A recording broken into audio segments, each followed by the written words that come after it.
jusqu'à 18. Hein? Donc vous avez lu jusqu'à 18. Bon, reprenez seulement chapitre 5, verset 17. Élie était un homme de la même nature que nous. Il pria avec intense pour qu'il ne plût point. Et il ne tomba point de pluie sur la terre pendant 3 ans et 6 mois. Amen. Amen. Papa Guilhem, est-ce que la Bible a dit Élie était un homme ou un homme tombé du ciel? Est-ce qu'on a dit c'était un ange? On a dit comme Moïse était né, il a fait 9 mois dans les bars, il est né. Lui-même encore là, j'étais dans l'eau, c'était pas ce qu'il allait vivre. Nous, on était dans une maternité ou je ne sais pas dans quel coin du pays. Mais Élie était un homme de la même nature que nous. C'est-à-dire, pour collaborer, pour devenir un miraculé, pour opérer les miracles, il ne faut pas être un ange. Beaucoup de gens se disent, moi je ne peux pas prier à cause de ça. Non, Élie était un homme de la même nature que nous. Vous savez, moi, je disais ici mercredi, j'ai la certitude, quand je lis ça, souvent quand j'ouvre ma Bible, je dis, Élie était un homme de la même nature que nous, je dis, donc il avait aussi des soucis parfois avec sa femme. Parfois, il voulait manger la semoule, peut-être ça le faisait dormir. Parfois, il voulait manger du poisson, il n'y en avait pas. Donc, il avait le même problème qu'un homme. Il a vécu aussi l'époque où il y avait la terreur dans la ville, l'époque du roi Akab. Un homme de la même nature que nous. Mais comment lui, il est arrivé à faire des miracles? Alors, je dis, Seigneur, si Élie a fait des miracles, moi aussi, je dois faire des miracles. Et si je fais les miracles, je ne veux pas que ça reste entre moi et ma femme. Je veux aussi que ça s'étende, que les gens sachent que tu es Amen. Dieu. Amen. Alléluia. Amen. Voilà pourquoi nous avons dit qu'aujourd'hui, nous devons voir comment vivre, comment être partir du miracle au miracle et voir la gloire de Dieu. Et Élie a vu la gloire de Dieu. Alors, Élie, si nous lisons bien, j'ai dit aujourd'hui on va partir, on dit Élie était un homme de la même nature que nous. Il a prié. Et puis il a arrêté la pluie. Il n'y a pas eu un savant qui est venu dire non, il n'y a pas de pluie puisque les nuages n'ont pas marché, puisque le vent n'a pas quitté Los Angeles, puisque le vent n'a pas quitté. Non. Il a prié et pendant 3 ans, il n'y a pas de pluie. Mais qui lui a donné le mandat d'arrêter? Puisque le ciel et la terre appartiennent à Dieu. Alors, pour ça, si vous lisez dans les livres des rois, Élie, on lit roi, un roi, chapitre 17. On va lire juste le verset 1, pas 2. Si je dis 1, c'est 1. Un roi, chapitre 17. C'est pourquoi je vous explique. Puisque nous allons vaguer entre un roi, chapitre 16, chapitre 17, chapitre 18. Et je vais résumer un peu pour qu'on comprenne pourquoi nous devons marcher de miracle au miracle. Moi, il faut d'abord lire après. Un roi, chapitre 17, verset 1. Nous lisons.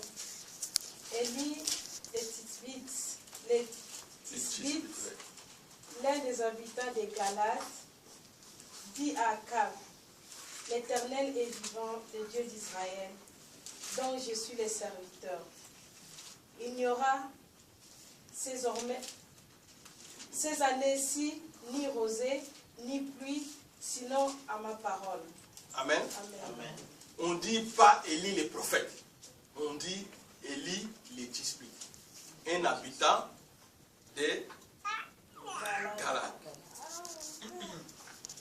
Galates qui veut dire une fontaine. Alors voilà. Élie le Tishbite. Élie n'était pas un prophète. C'était un homme, un croyant, avant qu'il ne devienne prophète de Dieu. Puisqu'il a prophétisé au nom de Dieu. C'était un homme, un croyant. Qu'est-ce qui est arrivé? Le roi Akab avait succédé au roi Jéroboam. Dieu avait dit aux enfants d'Israël que personne ne prenne pour femme les Cananéens ou les gens des environs. Mais tous les rois ont trouvé toujours qu'il y avait de belles filles ailleurs, pas chez eux. Et Akab n'a pas échappé à ce péché. Il est allé épouser les filles du roi de Sidon. La fille du roi de Sidon. Et comme il a épousé la fille du roi de Sidon, il revient avec la fille. Le roi de Sidon s'appelait Ethbal. C'est-à-dire, c'était lui-même un prêtre de Baal. Et leur dieu là-bas, c'était Baal. La bête. Et qu'est-ce qui se passe, le dieu du feu? Quand Akab épouse la fille d'un roi du Dieu du feu. La fille impose au roi d'imposer dans sa ville que tout le monde puisse prier Baal. Alors même dans les églises de Dieu, on avait mis des statues de Baal et d'Astarté, Astarté qui aujourd'hui c'était transformé pour faire prier la Vierge Marie, c'était la déesse. Donc ils ont commencé à prier ainsi. Voilà l'erreur d'une personne. Puisque Akab a épousé une femme étrangère, tout le pays est tombé dans le péché. Alors, quelle erreur toi tu as fait qui peut avoir entraîné toute ta famille dans le péché?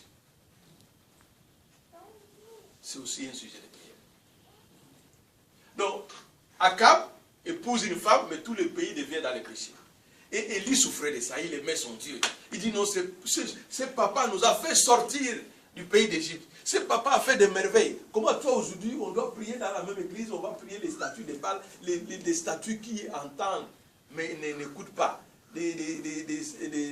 Ou qui écoutent, n'entendent pas. Des statues qui ont des bouches, mais ne parlent pas. Des statues qui ont des yeux, mais ne voient pas. Mais ça, c'est quoi ça? Ou l'Éternel est Dieu, ou qui ça? On croit à Dieu ou on croit à personne. Alors, Élie va se révolter. Et comme il va se révolter, la Bible, je vais demander au diacre de reprendre. Vous allez entendre un mot qui est écrit dans la Bible. Jacques chapitre 5. Verset 17.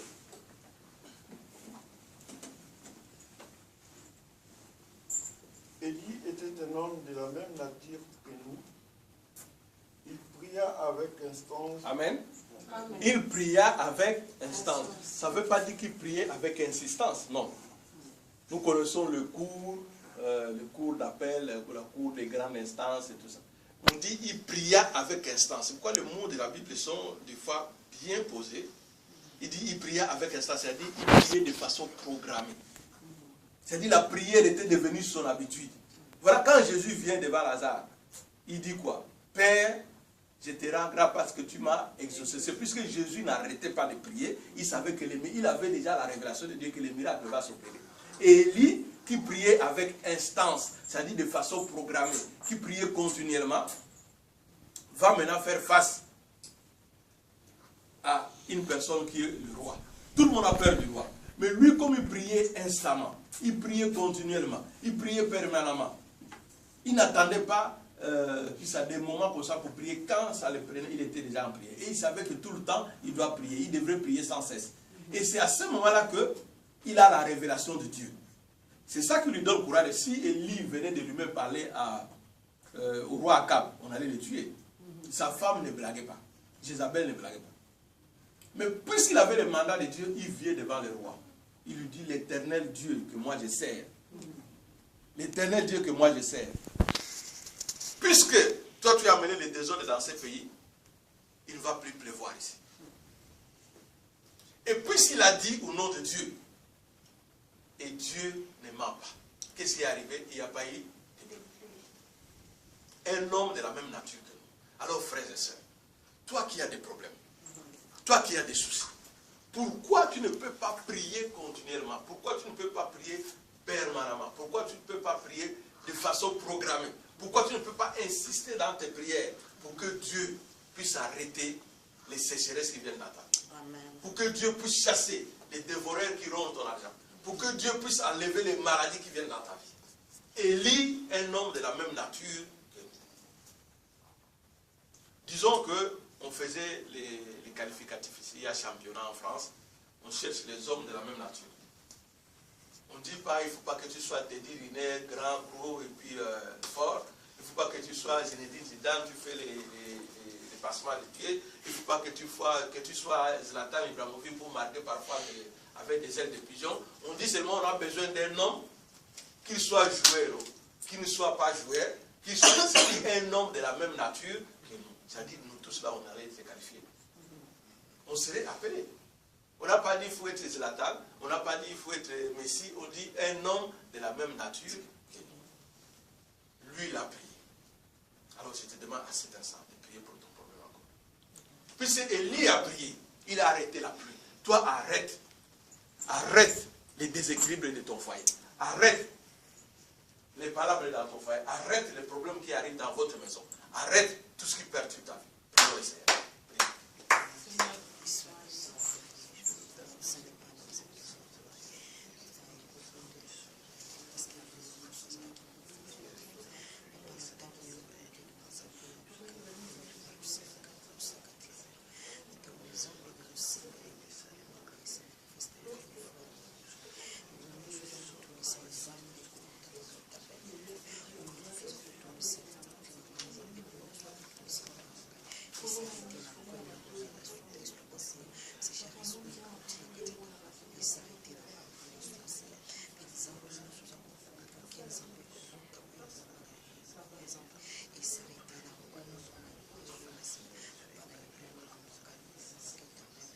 Alléluia. Amen. Voilà ce qui se passe avec le miraculé. Élie, comme Moïse, Moïse a reçu le mandat de Dieu, il revient, il défie Pharaon. Et puis, Exode 12, il sort avec tout le monde. Alors, Exode 14, il fait noyer. Exode 13, il fait noyer l'armée de Pharaon. Exode 14, il traverse la mer Rouge, il fait noyer l'armée de Pharaon. Exode 15, il chante la gloire de Dieu. Élie a le mandat de Dieu. Il vient, il fait face au roi. Il dit, puisque si l'Éternel est Dieu, et le Dieu que moi je sais, je vais te montrer. Puisqu'il a reçu une mission de Dieu. Mais il fuit. Comme il part, il a oublié celui qui a arrêté la pluie. Dieu lui dit, tu vas boire l'eau du torrent. Et puis, comme il n'y a pas de pluie, il n'y a plus l'eau dans les torrents. Mais Dieu envoie des corbeaux pour venir donner à manger à Élie. Il lui a amené la viande le matin, le soir. Et puis, un moment, il n'a pas. Nous avons trop peur des sorciers. Voilà, Dieu, quand vous lisez la Bible dans les livres de Lévitique, parmi les oiseaux que Dieu a interdit de manger, les oiseaux maudits, il y a les corbeaux. Mais Dieu ordonne aux sorciers de venir donner à manger à Élie. Dieu nous a toujours expliqué, même dans une église, un sorcier peut venir, il ne faut pas avoir peur de lui. Dieu va utiliser son argent pour construire l'église et demain Dieu va les chasser. Quand les enfants d'Israël sortaient de l'Égypte, Exode 12, Dieu va leur dire, avant de partir, allez chez les voisins, prenez leur argent. Récupérez ce qu'il y a à vous. Même si c'est l'argent de prostitution, mais c'est l'argent, puisque vous devez prendre ça. C'est ça qui va faire votre vie. C'est ça qui va faire votre vie. Dieu donne des richesses à tous ceux qui s'embrouillent là. Alors toi, ne cherche pas que ta richesse soit éparpillée. Tu dois récupérer ce qui est à toi que l'ennemi a pris. Amen. Alléluia. Amen. Alors voilà, Élie, qui finit de manger, il n'a plus à manger. Les torrents secs, il n'a plus d'eau. Dieu lui dit non, ce n'est pas fini là. Comme tu as commencé avec les miracles, on ne va pas seulement parler de toi, on va parler aussi de moi. Va maintenant à Sarepta, il y a une veuve là-bas. Il envoie dans le pays de Jézabel, dans la région de Sidon, où la fille, le roi était parti épouser la fille. Il dit, va là-bas. Tu vas voir une femme, et le veuve, et tu lui dis de te donner à manger. Vous voyez, quand on parle de veuve, j'ai pensé hier quand je disais à ma femme et aux frères, si c'était aujourd'hui, le pasteur il part, il trouve une femme, et le veuve, il dit, madame, paye-moi ta dîme, ou bien donne-moi à manger, donne-moi ce qu'il y a chez toi. Automatiquement, comme il y a maintenant Facebook, on avait filmé, on allait écrire, pasteur escroc, pasteur ceci, pasteur cela, oh, comment une pauvre veuve, il a maté. Non, mais Dieu, on a vu tout à l'heure dans le psaume 65, verset 12, il arrose les cieux. L'apôtre Paul, dans 2 Corinthiens, chapitre 9, verset 10, il dit, le Seigneur, c'est lui qui donne la sémence à ceux qui sèment. Dans cette église, on ne prêche pas sur ces histoires-là de dîmes ou de quoi. Mais voilà ce qui se passe avec Dieu. Il dit à Élie, va chez la veuve de Sarepta. Il y aura encore des miracles qui vont s'opérer là-bas. Quand Élie arrive chez la veuve, nous sommes toujours au chapitre 17 de 1 roi, chapitre 17. Quand Élie arrive chez la veuve, il lui dit, hé madame, il a beau en train de chercher de boire, va me faire un gâteau. Donne-moi d'abord à boire. La dame va, il prend à boire, il lui donne. Mais les gens qui l'ont vu sur moi ont dit, mais c'est quel prophète, il arrête la pluie et puis lui-même il n'a même pas à manger. Et puis il ne va même pas demander à quelqu'un d'autre, il va trouver une pauvre veuve qui n'a même pas quelqu'un pour lui puiser de l'eau, un petit garçon. Il dit, donne-moi de l'eau. La femme obéit. Il lui donne de l'eau. Et puis après il dit, non, j'ai faim, va me faire un gâteau. La femme dit, mais j'ai juste une poignée plutôt de farine, et puis avec un peu d'huile, je vais faire un gâteau pour moi et mon fils. Si on mange, après on fait quoi? On meurt. Après nous allons mourir. Élie dit non, il n'y aura pas ça. Dans l'ordre de Dieu. Ce n'est pas moi, mais Dieu qui m'a envoyé. Dieu que je sers a dit, va tu me faire le gâteau. La femme n'a pas douté. Elle a simplement cru. On dit crois seulement. Dis encore à ton voisin, crois seulement. Crois seulement. Crois seulement. La femme a cru, elle est allée faire le gâteau. Et quand elle est revenue avec, elle a donné à Élie. Mais une autre femme, si c'était nous, on allait dire, oh, mais lui là, il est malade. Puis s'il prie Dieu, où est son Dieu là, pourquoi il ne lui a pas donné à manger? Moi, je prends mon gâteau, je lui donne, et mon enfant, il va mourir de faim. Peut-être les petits garçons aussi se disaient, mais c'est plus que je suis petit, s'il était grand, j'allais les chasser. Alléluia. C'est comme moi, quand je voyais les pasteurs venir chez moi. Je les chassais ou je m'arrangeais avec les jeunes du quartier pour aller les chasser. Je disais, mais puisque comme j'ai trop de sœurs, je me disais, ils venaient chercher mes sœurs. C'est une erreur. C'est une erreur. C'est des porteurs de la bonne nouvelle. Alléluia. Amen. Donc la dame a ramené le gâteau. Et quand elle a donné le gâteau à Élie, la dame venait puiser l'huile. L'huile ne finissait plus. Elle venait prendre la farine pour faire le gâteau. La farine ne finissait plus. La dame s'est d'abord posé la question. Ah, cet homme c'est vraiment un homme de Dieu. Mais elle n'a pas dit. Et puis Élie était encore chez elle. Élie dormait là-bas. C'est sûr, les gens au quartier me dit, ah, lui là, c'est sûr, il commence à draguer la dame. La dame, c'est une veuve. Et qu'est-ce qu'il fait chez lui? Il n'a rien. Et puis finalement, l'enfant de la veuve va mourir. Et puis la femme va dire, toi tu m'as apporté le malheur dans ma maison. Moi je vois ça souvent, quand nous allons prier, parfois ils savent. Tu pries pour quelqu'un, il est content, dès qu'il y a quelque chose. Et puis je me souviens de ma papa qui vient ici, il dit non, mon doigt a recommencé, c'est vous qui m'avez lancé ça. Parfois la même famille te crée encore des problèmes. D'accord. Alors voilà, Élie, la femme lui dit, mais toi tu m'as amené des problèmes. Elle a oublié qu'elle a maintenant les gâteaux, tout le monde sait des gâteaux, mais elle a les gâteaux. Elle dit non, toi tu me cherches des problèmes, mon enfant est mort. Élie, c'est un faiseur de miracles. Il prie, et la femme retrouve vie. Et quand vous lisez 1 Roi, chapitre 17, au dernier verset, vous allez voir la femme dit à Élie, dit, tu es vraiment un homme de Dieu. Et le Dieu que tu pries est le vrai Dieu. Alléluia. Amen. Alors, si toi, tu pries Dieu avec foi, et que le miracle s'opère en toi, donc tous ceux qui sont autour de toi, ils vont faire quoi? Ils vont reconnaître que tu pries le vrai Dieu. Amen. On ne joue pas avec Dieu. Mais si tu pries Dieu à l'aventure, il n'y aura jamais de miracle à toi, et tu ne vas pas impacter le monde, Dieu va te punir pour ça. Alléluia. Amen. Il ne suffit pas d'être pasteur, mais toi-même tu dois régler ta vie en fonction de Dieu. Tu dois régler ta vie en conformité avec Dieu, puisque Dieu doit opérer dans ta vie. Élie était un homme de la même nature que nous. Moïse est un homme de la même nature que nous. Il est devenu porteur de miracles. Toi aussi deviens porteur de miracles. Deviens aussi faiseur de miracles. Amen. Alléluia. Amen. Voilà Élie qui prie. La femme reconnaît. Alors, la femme nous apprend quelque chose. Vous voyez, quand on vient à l'église, des fois, je dis, bon, il y a les paniers de l'église, il faut payer les offrandes. Et puis, les gens se disent, bon, moi, je n'ai rien. Mais il ne faut pas attendre quand la femme est partie donner au prophète les gâteaux, alors qu'elle ne pouvait même plus faire pour son enfant. C'est Dieu qui remplit les sillons, qui donne l'abondance. C'est Dieu qui donne la semence au semeur. C'est-à-dire, plus tu sèmes, plus tu vas avoir. Quelqu'un ne peut pas faire un petit champ, et puis à la fin, quand les autres vendent beaucoup de sacs, il va dire non, moi je n'ai rien. Non. S'ils vendent des grandes récoltes, c'est plus qu'ils ont fait des grands champs. Amen. Ils ont beaucoup sémé. Mais toi, tu ne sèmes jamais. J'avais déposé mes enveloppes de dîmes là. Tu verras, il n'y a personne qui cherche. Il est bien beau d'aller dans d'autres églises. Ce n'est pas plus qu'ils sont nombreux qu'il faut payer les dîmes. Ce n'est pas plus qu'ils sont nombreux qu'il faut payer l'offrande. Ce n'est pas plus qu'il ne faut pas attendre quand tu vas avoir pour semer. Dieu ne va pas te donner. Puis il sait que déjà avec le peu, tu ne peux pas partager. Si tu te donnes beaucoup, tu vas devenir aventurier dans la vie. Si tu es un homme, tu vas avoir beaucoup de femmes. Si tu es une femme, tu vas commencer à crier sur tout le monde, même sur ton mari, même à tout le monde de ta famille. Alléluia. Amen. Donc la femme a participé. Elle a investi.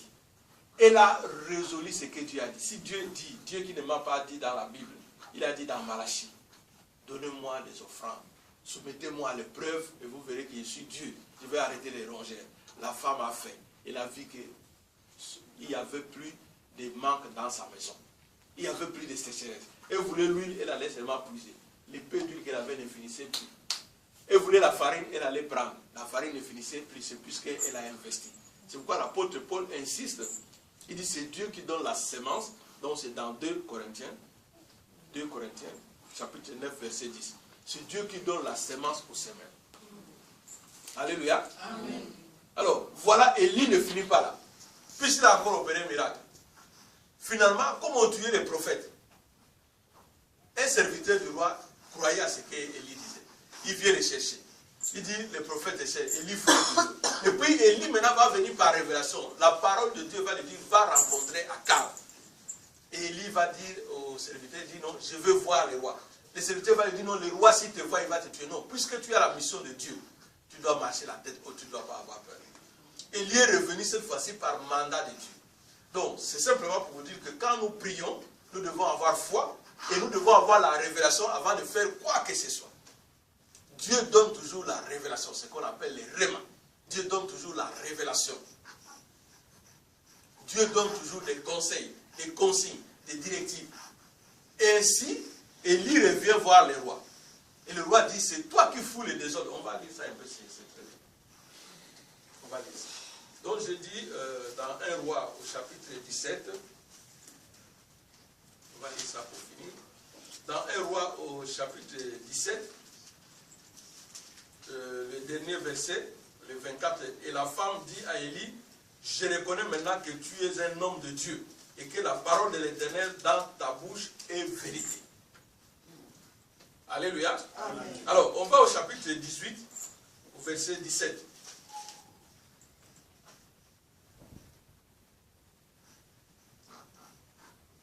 Donc, d'abord au verset 15. 1 roi, chapitre 18, verset 15, je vais lire. Mais Élie dit,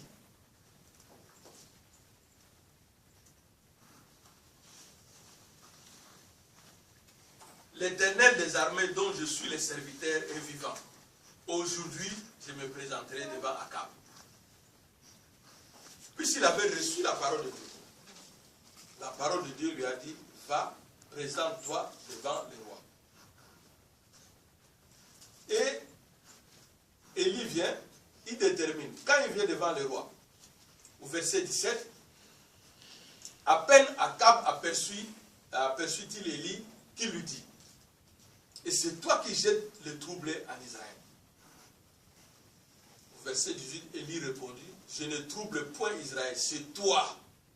C'est toi qui es parti épouser une femme étrangère. C'est toi qui as ramené les dieux étrangers. Donc c'est toi, puisque tu n'as pas obéi à la parole de Dieu, le désordre est entré dans la maison. Des fois, nous, on accuse des sorciers. On se demande qu'est-ce qui nous arrive. Mais quand on n'obéit pas à la parole de Dieu, Satan nous visite. Alléluia. Amen. Quand on n'obéit pas à la parole de Dieu, il y a des problèmes dans notre vie. Puis c'est Dieu qui nous protège. Si on les désobéit, qui peut encore nous protéger? Après on va dire non, les sorciers, ma tante, celui-ci. Non. Mon oncle n'a rien fait là. C'est toi-même. Élie lui répondit, je ne trouble point Israël. C'est toi au contraire et la maison de ton père, puisque vous avez abandonné le commandement de l'Éternel et que tu es allé après les Baals. Alléluia. Amen. Voilà, Élie fait face, il défie le roi, devant tout le monde. Et il lui remet à sa place, puisqu'il a le mandat de Dieu. Si tu pries, mon frère, ma soeur, tu ne peux pas avoir peur de sorcier. Tu ne dois pas laisser le mal à côté de toi. Et au verset 21, quand on va lui dire, le roi va insister, il dit non, il faut que la pluie revienne. Puisque Dieu lui avait dit, va, tu vas rencontrer le roi et tu vas ramener la pluie. Je vais faire pleuvoir. Quand il vient, il dit, donc, demandez à vos prophètes qui prient votre Dieu. Ou l'Éternel est Dieu, ou l'Éternel. Il va demander même à la population, vous êtes pour qui? Les gens étaient perdus. Dans ta famille, il y a des gens qui sont perdus. Dans ton entourage, il y a des gens qui sont perdus. Ils ne savent même plus dans quelle église aller. Ils vont dans telle église, les pasteurs deviennent le mari de la femme, le pasteur a des problèmes avec, ils vont dans telle église, le pasteur devient le mari de la fille, ils vont dans telle église, il y a tellement de problèmes. Où le pasteur arrange des prophéties, il y a tellement de... Les gens sont perdus. Aujourd'hui, le Seigneur te dit, tu es ici, parle de Dieu. Ramène les gens à ton église.